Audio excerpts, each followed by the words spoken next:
আসসালামু আলাইকুম। সুপ্রিয় শিক্ষার্থীবৃন্দ, কেমন আছো তোমরা? আশা করি ভালো আছো।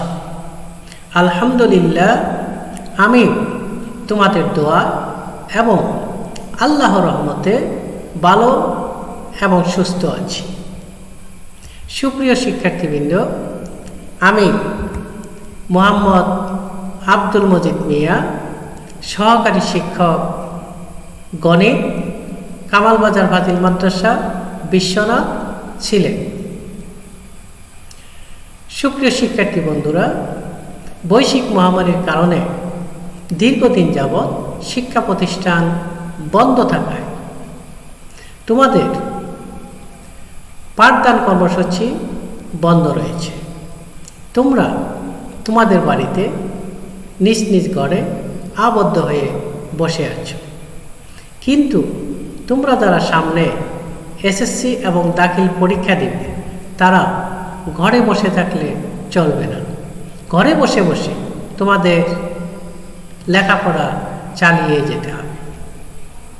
তাই আমি আজ তোমরা যারা নবম দশম শ্রেণীতে অধ্যয়ন করছো, বিশেষ করে সামনে যারা এসএসসি এবং দাখিল পরীক্ষা দিবে তাদের জন্য গণিত জ্যামিতি বিষয়ের একটি গুরুত্বপূর্ণ ক্লাস নিয়ে তোমাদের সামনে হাজির হয়েছি। সুপ্রিয় শিক্ষার্থীবৃন্দ, সম্মানিত অভিভাবকবৃন্দ এবং এই মুহূর্তে আমার এই ক্লাসটি যে যেখান থেকে দেখছেন সবাইকে আমার পক্ষ থেকে স্বাগত।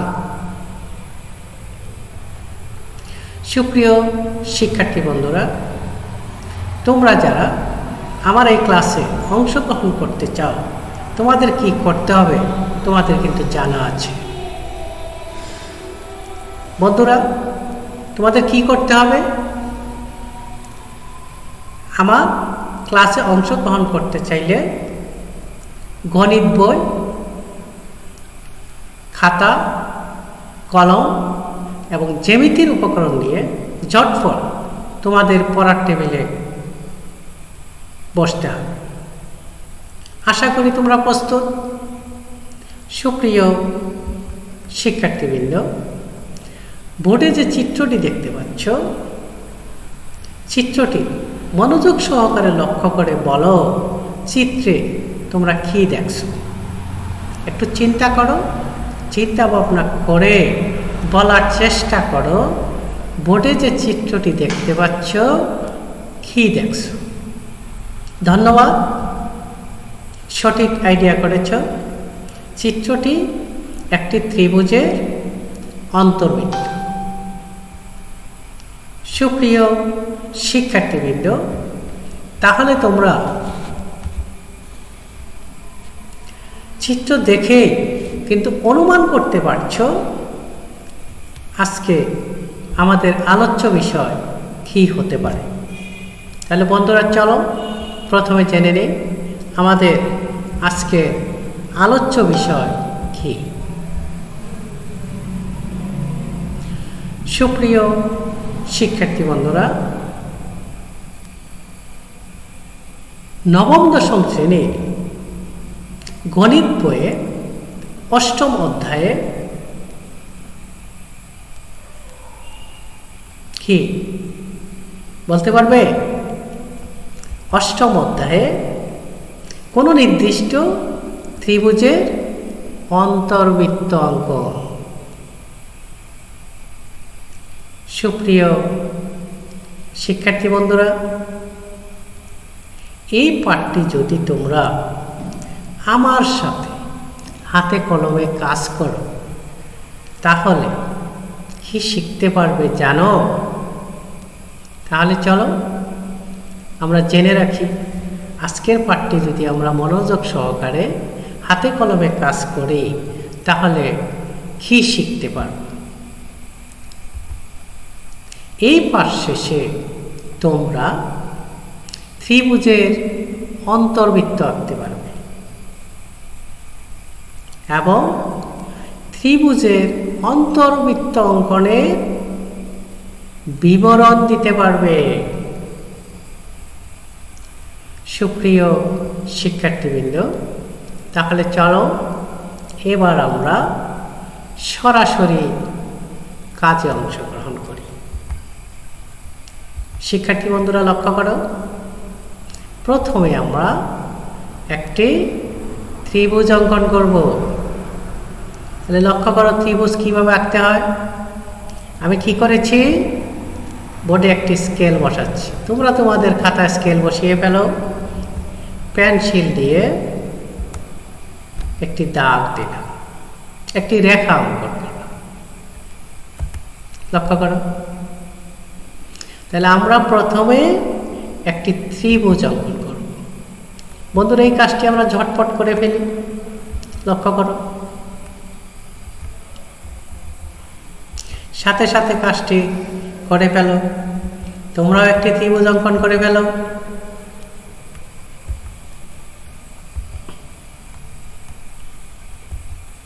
সুপ্রিয় শিক্ষার্থীবৃন্দ, মনোযোগ সহকারে একটি ত্রিভুজ অঙ্কন করো। আমি একটি ত্রিভুজ অঙ্কন করলাম। শিক্ষার্থী বন্ধুরা, এই ত্রিভুজের আমি একটি নামকরণ করলাম। কি নামকরণ করেছি? ABC। তাহলে বিশেষ নির্বাচন কি হতে পারে? মনে করি ABC একটি ত্রিভুজ, এর অন্তর্বৃত্ত আঁকতে হবে। সুপ্রিয় শিক্ষার্থী বন্ধুরা, তাহলে এই বিশেষ নির্বাচনটি লিখে ফেলো খাতা, লেখো। মনে করি ABC একটি ত্রিভুজ, এর অন্তর্বৃত্ত আঁকতে হবে। সুপ্রিয় শিক্ষার্থী বন্ধুরা, এবার মনোযোগ সহকারে লক্ষ্য করবে আমাদের কাজটি কি। এই যে ABC একটি ত্রিভুজ তোমরা দেখতে পাচ্ছ, এই ত্রিভুজের কয়টি কোণ আছে বন্ধুরা? 3টি। একটি কোণ হচ্ছে A, আরেকটি B, আরও একটি কোণ আছে C। 3টি কোণ। শিক্ষার্থী বন্ধুরা, আবার খেয়াল করো, এই 3টি কোণের যে কোনো 2টি কোণ আমরা সমদ্বিখণ্ডন করব, মানে 2 ভাগে ভাগ করব। তাহলে কোন 2টি কোণ তুমি সমদ্বিখণ্ডন করবে? তুমি সিদ্ধান্ত নাও। আমি প্রথমে সিদ্ধান্ত নিলাম এই B কোণকে সমদ্বিখণ্ডন করব এবং C কোণকে সমদ্বিখণ্ডন করব। কেউ চাইলে A কোণকেও করতে পারবে, B কোণকে করতে পারবে, আবার চাইলে A কোণকেও করতে পারবে, C কোণকে করতে পারবে। তাহলে আমরা কি করব? যে কোনো 2টি কোণকে সমদ্বিখণ্ডন করব। তাহলে চলো কাজ শুরু করি। লক্ষ্য করো, কম্পাস কোথায় বসাচ্ছি? আমি সিদ্ধান্ত নিয়েছি B কোণকে এবং C কোণকে সমদ্বিখণ্ডন করব। তাহলে লক্ষ্য করো, B বিন্দুতে কম্পাস বসিয়ে যে কোনো ব্যাসার্ধ নিয়ে একটি বৃত্তচাপ অঙ্কন করলাম। এই বৃত্তচাপটি BC-কে একটি বিন্দুতে ছেদ করছে এবং AB-কে একটি বিন্দুতে ছেদ করছে। এই 2 বিন্দুকে কেন্দ্র করে ইচ্ছে মতো ব্যাসার্ধ নিয়ে এই B কোণের ভিতরের দিকে 2টি বৃত্তচাপ অঙ্কন করব। তাহলে লক্ষ্য করো, এবার কম্পাস কোথায় বসাচ্ছি দেখো। বৃত্তচাপটি AB-কে যে বিন্দুতে ছেদ করেছে ওই বিন্দুতে কম্পাস বসালাম। বসিয়ে সুবিধাজনক ব্যাসার্ধ নিয়ে একটি বৃত্তচাপ অঙ্কন করলাম। এবার অপর যে ছেদবিন্দু আছে, BC বাহুকে যে বিন্দুতে ছেদ করেছে তাকে কেন্দ্র করে এই একই ব্যাসার্ধ নিয়ে আমরা আরও একটি বৃত্তচাপ অঙ্কন করব। তাহলে লক্ষ্য করো, বিসিকে যে বিন্দুতে ছেদ করেছে তাকে কেন্দ্র করলাম, করে পূর্বের সেই ব্যাসার্ধ নিয়ে আরো একটি বৃত্তচাপ অঙ্কন করলাম। বৃত্তচাপ দুটো পরস্পরকে ছেদ করেছে। আমরা এখন এই বি বিন্দু এবং এই ছেদবিন্দুকে স্কেল কম্পাস দিয়ে সুন্দর করে যোগ করে ফেলব। তাহলে লক্ষ্য করো বন্ধুরা, দেখো স্কেল কোথায় বসালাম, তোমরাও বসিয়ে ফেলো।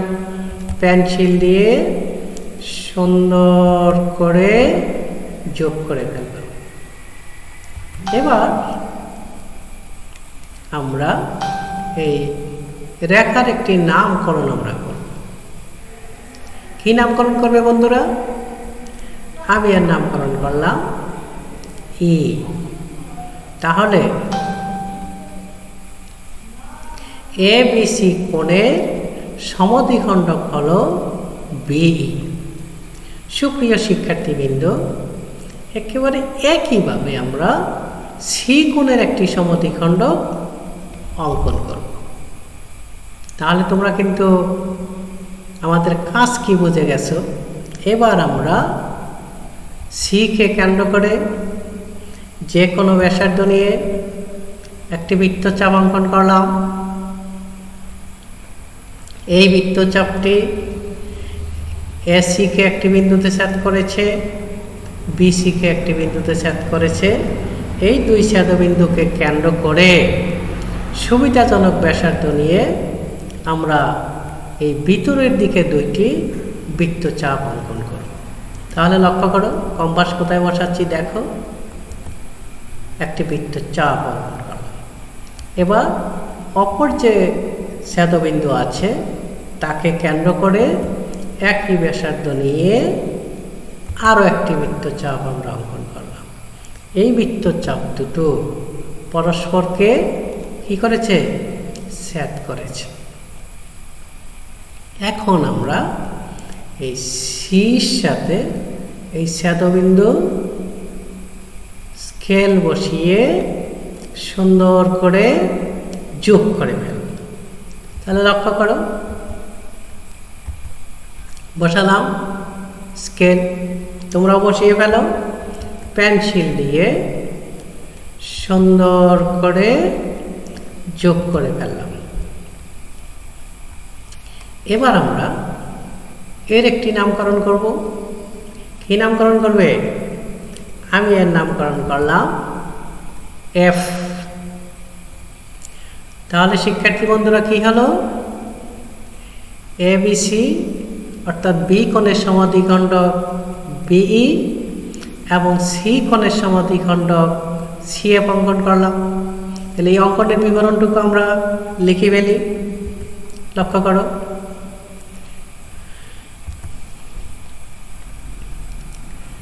এই বিই এবং সিএফ পরস্পর ও বিন্দুতে ছেদ করেছে। সুপ্রিয় শিক্ষার্থীবৃন্দ, এই লেখাটুকু লিখে ফেলো। অঙ্কনের বিবরণ সাথে সাথে লিখে ফেলবে। কি করেছি?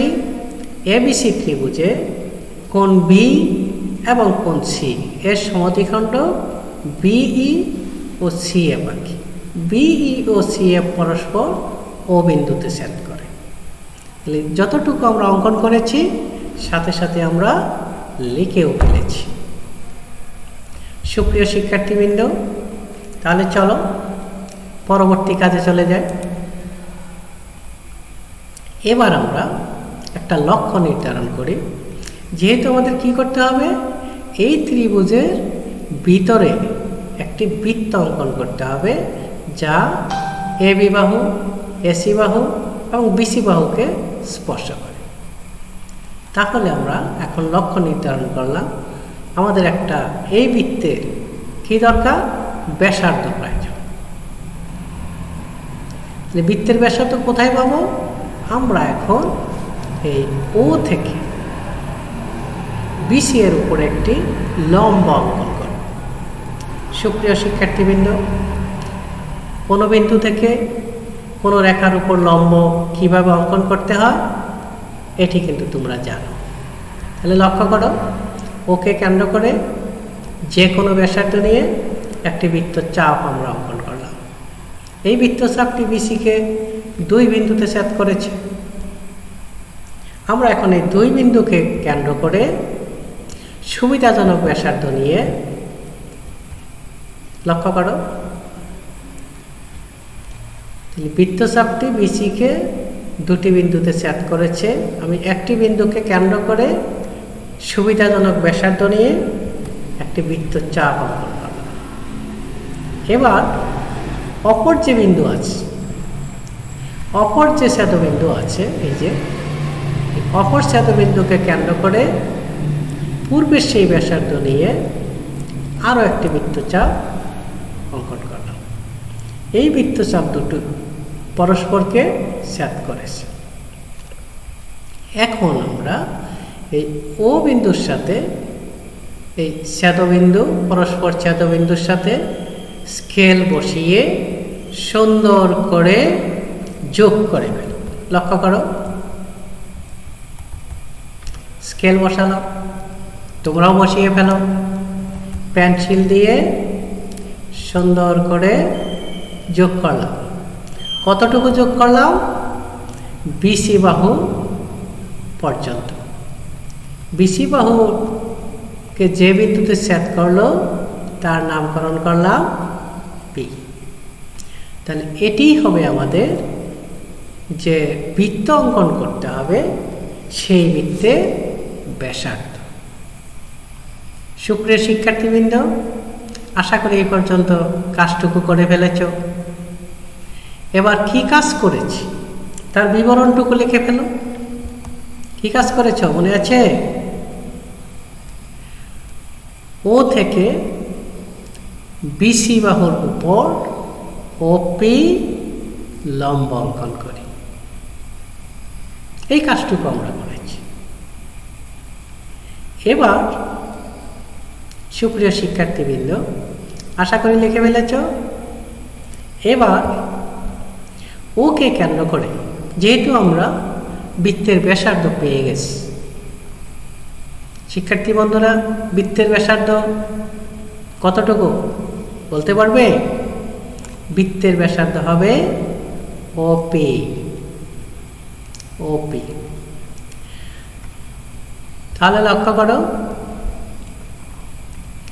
ওপি এর সমান ব্যাসার্ধ নিয়ে, তার মানে ওকে কেন্দ্র করে ওপি ব্যাসার্ধ নিয়ে আমরা এখন একটি বৃত্ত অঙ্কন করে ফেলব। লক্ষ্য করো, যারা লক্ষ্য করনি আবার লক্ষ্য করো। কি করলাম? ওকে কেন্দ্র করলাম, করে ওপি ব্যাসার্ধ নিয়ে আমরা একটি বৃত্ত অঙ্কন করে ফেলব। সুপ্রিয় শিক্ষার্থীবৃন্দ, আশা করি বৃত্তটি অঙ্কন করে ফেলেছ। এবার কি কাজ করলাম বিবরণে লিখে ফেলি। কি করেছি? ওকে কেন্দ্র করে ওপি ব্যাসার্ধ নিয়ে একটি বৃত্ত অঙ্কন করি। সুপ্রিয় শিক্ষার্থীবৃন্দ, এবার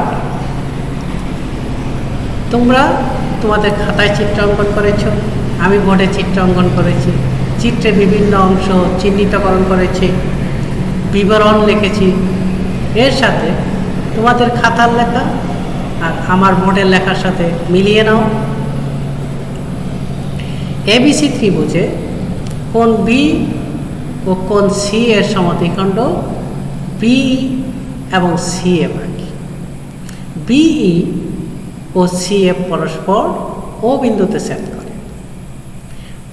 ও থেকে বিসি এর উপর ওপি লম্ব আঁকি। ওকে কেন্দ্র করে ওপি ব্যাসার্ধ নিয়ে একটি বৃত্ত আঁকি। তাহলে অঙ্কিত বৃত্ত ত্রিভুজ এবিসি এর অন্তর্বৃত্ত। সুপ্রিয় শিক্ষার্থীবৃন্দ, এই যে চিত্রটি অঙ্কন করলাম, কেমন লাগলো তোমাদের? আশা করি ভালো লেগেছে। সুপ্রিয় শিক্ষার্থীবৃন্দ, আমার পরবর্তী ক্লাস দেখার আমন্ত্রণ রইল। তোমরা ভালো থাকো, সুস্থ থাকো, ঘরেই থাকো, নিরাপদে থাকো, এই কামনা করে আজকের মতো আল্লাহ হাফেজ।